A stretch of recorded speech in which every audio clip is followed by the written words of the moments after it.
lot of people in their 20s believe there's a specific structure to life. Like, I need to do this, I need to do that because someone else has done it, or I'm being told to do it. Your 20s, that's a great time to really discover who you are.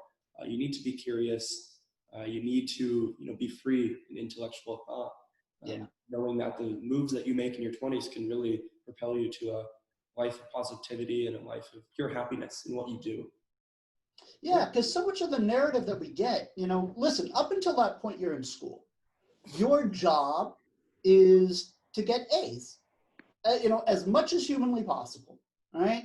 To just do everything you can to get straight A's. And to the degree that you didn't get, a 4.0 from Harvard, then there's some sort of rationalization that needs to be made, right? That maybe I'm just not smart enough, or, racism and sexism and all these other isms are real, so on and so forth. And again, it's not to diminish those things by any means. It's just to say, right, like, we need to understand at some level why I didn't get 4.0s at Harvard, because that is what we were all shooting for, essentially, right? That's what we were all told we need to do. And then you come out of, high school or college or wherever you get off the education path, PhD, whatever.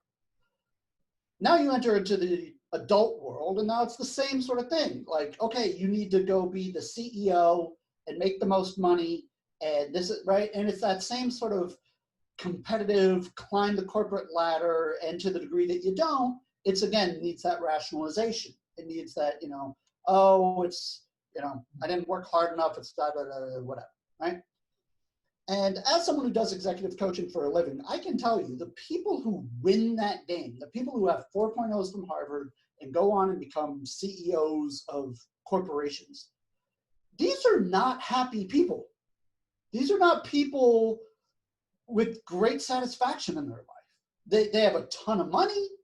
They look like everything's going very well for them. But once you peel that onion back even a little bit, there's a lot of dissatisfaction. There's a lot of, hey, I did everything anyone ever asked of me, right? They played the game way better than you or I ever have, right? I didn't get 4.0s from Harvard, right? They did. I didn't climb the race to become CEO. They did. So they played all the games. They listened to everything they were supposed to do. They did it. And now when they're at the top of the mountain, they're like, what? Really? Like, this sucks, right? And so it's again, so much of what we're told is, it's what I call kind of the corporate mindset. It's this sort of linear path that you just, you work and you get better, and you work and you'll get paid more, and you work and you get promoted, and da-da-da-da-da. And if you just do everything right, you get to the mountaintop, the CEO of some Fortune 500 with tons of money, and everything in your life is grand. And it's just straight up bullshit. Like, that is just not true. And at some level, we all kind of know that. And yet we still hold ourselves to the rules of that game. We still go, oh man, I've been at this job for 3 years and I haven't been promoted. I must suck. Or, my buddy who, isn't half as smart as I am makes more money than me. I must be doing something wrong, right? And so we're still measuring ourselves by all those same guideposts and all those same rule sets, even though we all know that the CEO with hundreds of millions of dollars is not actually winning at life.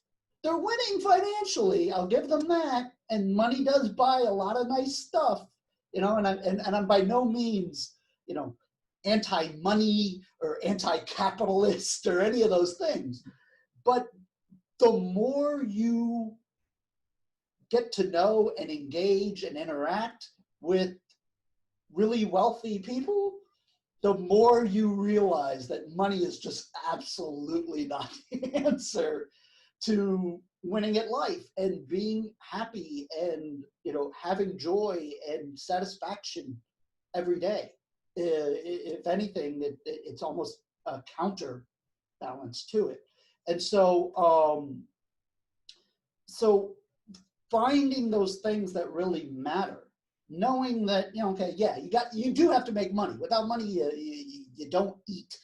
So yes, okay, money is this thing you got to figure out as part of it, but it is not what's most important. The title, the money, the industry that you work in. My dad said I had to become a lawyer, so I'm like, I don't know. Does being a lawyer bring you joy? If it doesn't, then a 40+ year career in law sounds really, really rough, regardless of how much money you might make, regardless of how much esteem and degrees and whatever else stuff comes with